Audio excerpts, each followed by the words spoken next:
بسم اللہ الرحمن الرحیم۔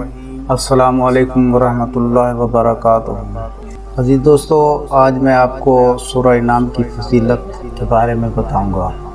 اللہ عز و جل نے نبی کریم صلی اللہ علیہ وآلہ وسلم کی امت کے لیے خاص انعام، جو شخص سورہ انعام کی شروع کی 3 آیاتیں پڑھے گا تو اس کے لیے اللہ تعالیٰ 40 فرشتے مقرر فرماتے ہیں۔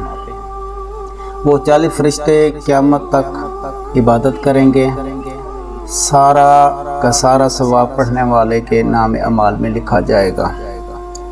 اور ایک فرشتہ آسمان سے لوہے کا غرض لے کر نازل ہوتا ہے۔ جب پڑھنے والے کے دل میں شیطان وسوسے ڈالتا ہے تو وہ فرشتہ اس غرض سے اس کی خبر لیتا ہے۔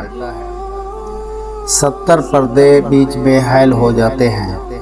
قیامت کے دن اللہ رب العالمین فرمائیں گے تو میرے زیر سایہ چل، جنت کے پھل کھا، حوض کوثر کا پانی پی، سلسبیل کی نہر میں نہا، تو میرا بندہ، میں تیرا رب۔